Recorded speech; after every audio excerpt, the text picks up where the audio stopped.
The city never truly slept, not Noir City. Rain was a constant companion. For 20 years these streets were my beat, but tonight felt different. My name is Miles Corbin, most call me Mac. The police radio crackled to life. All units, code 3, violent altercation, Southside Warehouse District. Reports indicate unnatural violence. Duty was pulling the strings tonight. My cruiser sliced through the inky blackness of Noir City.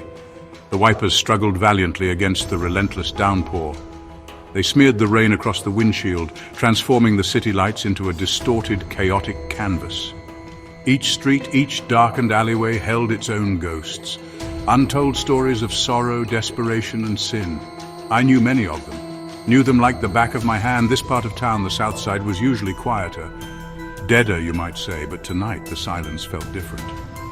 It was a loaded silence, heavy with an unvoiced scream. The dispatcher's words kept replaying in my head. Violent attacks, plural, not just one isolated incident. It suggested a pattern, something spreading fast. What kind of violence could be described as unnatural? She hadn't elaborated, maybe she couldn't, or maybe she didn't dare. The lack of concrete information was a gaping maw. It allowed the imagination to run rampant. And my imagination, thoroughly marinated in the city's underbelly for 2 decades, tended to conjure the darkest of scenarios. This felt darker still.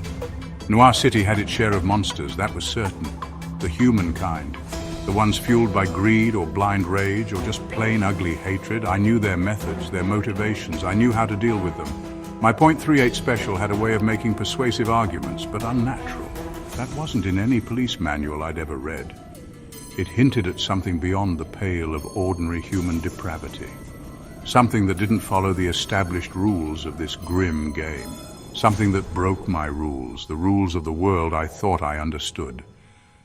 The warehouse district loomed ahead, gaunt, skeletal structures silhouetted against a bruised, angry sky. A forgotten place where businesses went to die and secrets went to be buried. The rain intensified, hammering against the car roof like 1,000 tiny fists. This wasn't just another assignment. It felt more like a summons, a dark invitation. To what, I couldn't yet fathom, but the air was thick with a palpable tension, electric, and the oppressive silence that had settled over this part of the city screamed louder, more urgently than any siren ever could. My cruiser finally skidded to a halt, the Southside Warehouse District. Rain hammered down, relentless. Flashing lights of red and blue sliced through the oppressive darkness. They painted grotesque dancing shapes on the corrugated iron walls of the warehouses. Several black and whites were already here. An ambulance too, its back doors ominously closed. No sense of urgency from the paramedics. That was never a good sign. A knot tightened in my stomach. This wasn't just another bad call, this felt like the city itself was bleeding out. I cut the engine. The sudden silence in the cab was deafening. Only the drumming rain and the distant, mournful wail of a far-off siren remained. I took a moment, just one, braced myself for whatever fresh hell waited beyond the car door. The air outside tasted metallic, like blood and wet concrete. A young officer, Miller, barely old enough to shave, saw my car. He hurried over, his face pale, rain plastering his hair to his forehead. His eyes were wide, too wide. He looked like he'd seen a ghost, or worse. "Mac," he stammered, his voice cracking. "Thank God you're here. It's bad, Sarge, real bad." He gestured vaguely towards the largest warehouse. "Unit 7. Never seen anything like it. The lieutenant's inside. He said to wait for senior homicide. That's you, I guess." He swallowed hard, rain dripping from his chin. They said unnatural violence on the radio. They weren't kidding, Mac. They weren't kidding at all. His fear was palpable. It hung in the air, thicker than the rain. It was contagious. I clapped him on the shoulder, a gesture meant to reassure. It felt hollow. "All right, son, take a breath." My own voice sounded rougher than usual, gravelly, like I'd swallowed broken glass. I grabbed my flashlight from the dash. Its beam cut a weak yellow swathe through the deluge. The warehouse loomed, a silent dark maw, waiting to swallow me whole. I pulled my trench coat tighter. Another night, another descent, but this one already felt different, deeper, darker, the kind you didn't always come back from. The air inside Unit 7 hit me like a physical blow, a sickening wave, thick, coppery, the unmistakable stench of a slaughterhouse. My stomach churned. Years on the force, I thought I'd become immune to the smell of death. But this was something else. This was primal. The vast space was dimly lit by a few bare bulbs hanging precariously from the high ceiling. They cast long, dancing shadows, shadows that writhed and twisted like tormented souls. It was a cathedral of carnage. Then I saw them, the bodies scattered across the cold concrete floor like broken dolls, not just killed, mutilated, torn apart, one here, another there. Pools of dark, congealing blood spread out around them, so much blood. It stained the ground in obscene patterns. My flashlight beam trembled slightly in my hand. I'd seen brutal, I'd seen savage. This was beyond that. This was a frenzy, a level of violence that spoke of something inhuman, something utterly unhinged. The silence in the warehouse was heavy, broken only by the drip, drip, drip of water from a leaky pipe. Or was it blood? Lieutenant Graziano stood near what looked like the main office. A small, glass-fronted room. He was a tough, old-school cop, seen it all twice. Tonight his face was ashen, his usual gruff demeanor was gone, replaced by a haunted look. He saw me, nodded slowly. "Mac, glad you're here." His voice was low, strained. "I don't know what the hell we're looking at. Third one tonight. Similar scenes, different locations. But this is the worst." He gestured with a weary hand at the abattoir around us. My gaze swept the scene again, trying to make sense of the senseless, trying to find a pattern in the madness. The victims weren't just shot or stabbed, they were ripped, chewed, as if by wild animals. But no animal I knew could do this. Not with this kind of deliberate ferocity. The word unnatural echoed again, louder this time, more insistent. My own heart hammered against my ribs. A cold dread began to snake its way up my spine. This wasn't just murder, this was an abomination. I knelt beside the nearest victim, or what was left of him. The stench was overpowering here. I forced myself to look, to observe. That was the job, even when the job made you want to scream. The poor bastard's eyes were wide open, staring sightlessly at the grimy ceiling, frozen in a mask of ultimate terror. His throat was torn out. Chunks of flesh were missing from his arms, his legs, bite marks, but not like any animal I'd ever seen. Too big, too ragged, too human, yet not. One of the younger uniforms, a kid named Henderson, was nearby. He was trying not to look, failing. He kept swallowing. His face was a sickly green under the stark warehouse lights. "Sarge," he whispered, his voice barely audible. "The medics, they said one of them moved." After they declared him, he pointed a trembling finger at a body bag near the far wall, a still, lumpy shape. They said it was just a muscle spasm, post-mortem reflex. But it looked like he tried to sit up. A muscle spasm, right, I'd heard of it, seen it once or twice, but the way Henderson said it, the fear in his eyes, it added another layer to the wrongness of this place. I stood up, my knees creaked in protest. I felt every one of my 20 years on the force. I looked at the body bag Henderson had indicated. It was still, too still. But an uneasy feeling prickled at the back of my neck, like unseen eyes watching me. The silence of the warehouse pressed in, heavy, expectant, unnatural, the dispatcher had said. The word was no longer just a strange descriptor. It was becoming a terrifying possibility. Something was happening in Noir City, something that defied logic, defied experience, defied everything I thought I knew about life and death. The rain continued its assault on the tin roof. Each drop sounded like a tiny footstep, or a nail being hammered into a coffin. The dead weren't staying dead. The thought, insane as it was, lodged itself in my mind, and it refused to leave. The radio was a cursed chorus, another warehouse, dockside, then an alleyway, brutal, vicious scenes. Reports mentioned victims mauled, torn with bite marks. My city was becoming a charnel house. The kid Henderson kept looking at that body bag. The seed of an impossible idea was being planted. Graziano pulled me aside. Officers reported victims getting up, attacking, even after being shot multiple times. It's something else. The dead don't just get up and walk? The city was screaming, but not the growing, chilling dread. My old cruiser felt like a tomb on wheels as I drove.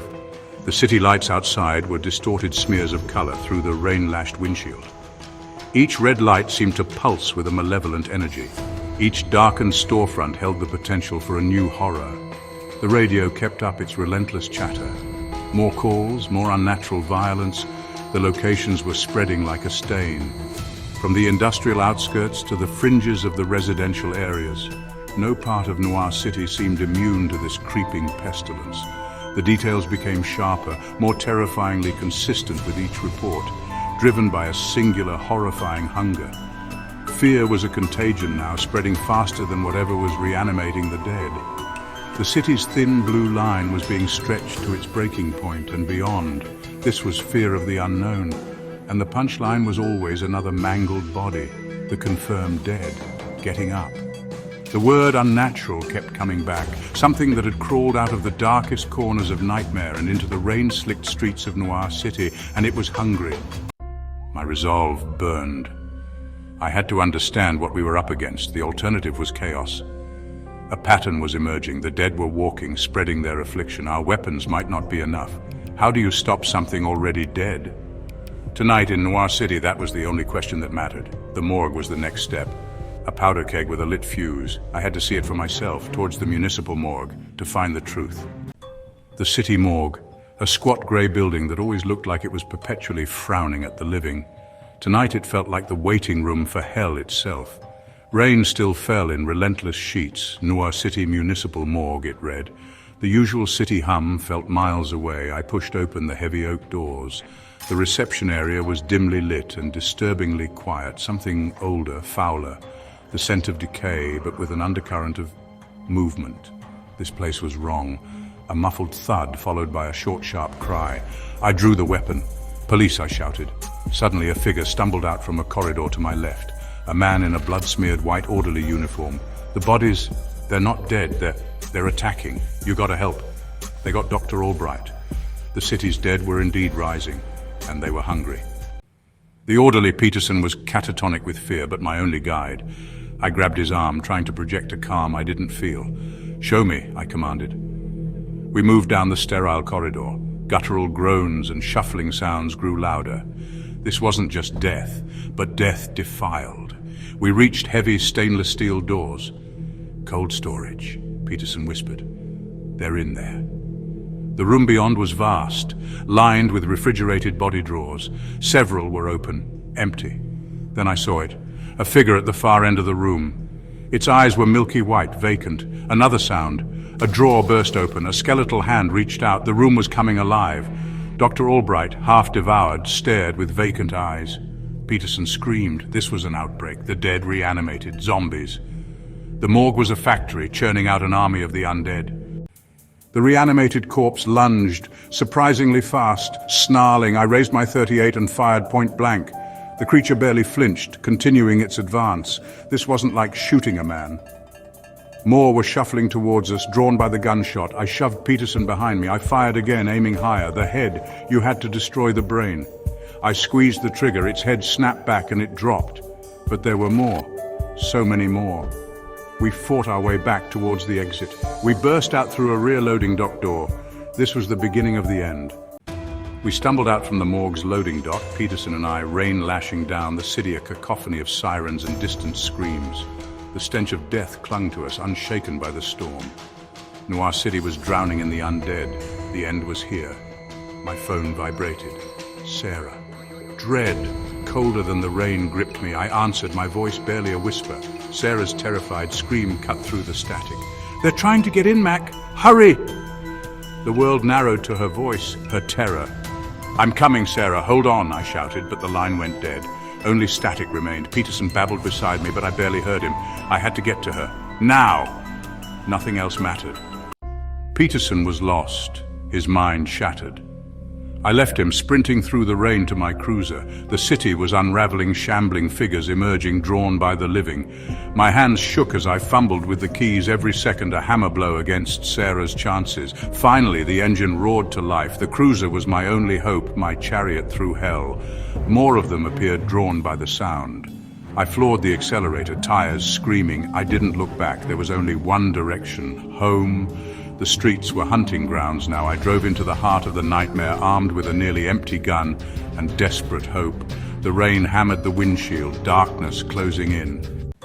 The drive was madness, Noir City in chaos, traffic lights, dead cars, abandoned fires, flickering. Figures shambled everywhere, drawn to my engine's roar. The first impact was sickening, a shape lunged, flesh and bone meeting steel. I didn't look back. This was survival, them or Sarah. More of them crossed my path, oblivious to the horn. I plowed through the car, bucking with each collision, my knuckles white.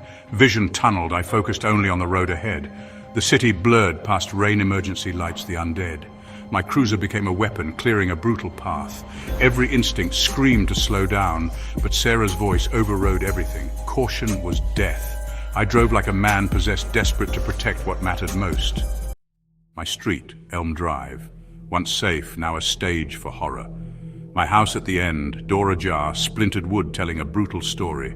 The sanctuary was breached. I killed the engine, silence pressing in. 38 in hand, I stepped into the storm, each raindrop echoing like a gunshot. The open door beckoned, a dark invitation. Inside, the air was cold, metallic with blood and the musk of the undead. The entrance hall was wrecked, muddy footprints on the welcome mat. "Sarah?" I called, my voice swallowed by silence. I cleared the rooms. Living room destroyed, signs of struggle everywhere. Dread solidified, they had been here. The quiet was an absence, her laughter, her life. Each shadow writhed with unseen threats, every creak a potential doom.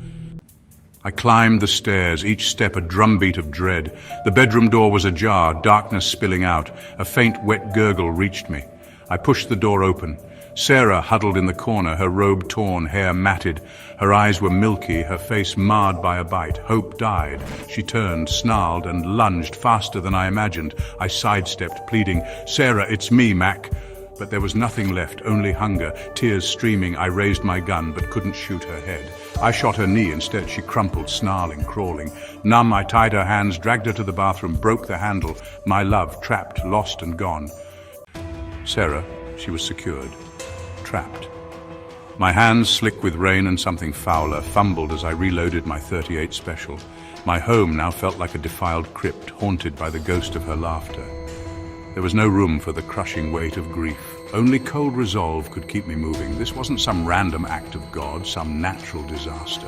This was an assault, fueling a new, grim purpose. She was gone, truly gone. The streets of Noir City, now a charnel house, held those answers, and I would tear them from its rotting heart. I took it, its weight a grim comfort.